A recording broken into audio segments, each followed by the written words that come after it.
Sa ating sektor ng mga magsasaka, food security Yes, in general. correct. Yung urea ho natin, 95% imported at malaking bahagi nito ay dumadaan sa Hormuz Strait sapagkat imported mula sa Ukraine, sa Russia, and Saudi Arabia.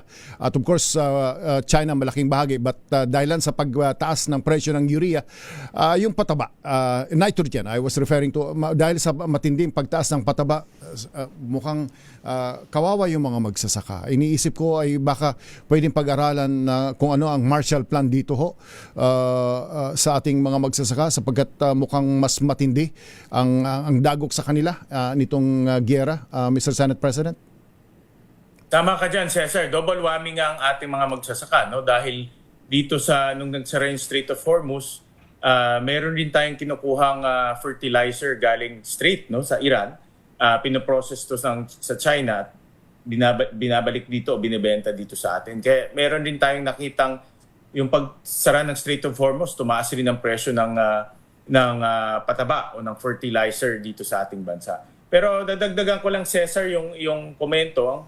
Nakikita kong pinakamalaking banta sa sektor ng agrikultura natin ay yung Super El Nino na sa pagkakaintindi ko ay nandito na at titindi pa.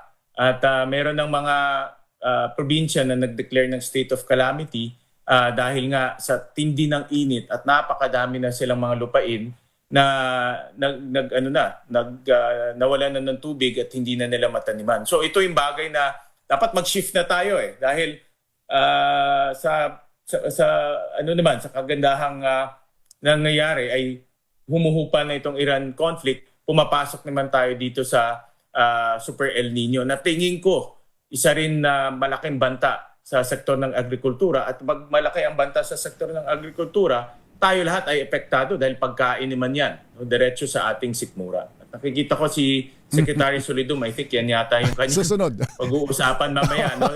Dahil kailangan talaga namin ng briefing, Secretary Solidum, dahil yan ang alam kong matinding parating dito sa ating bansa.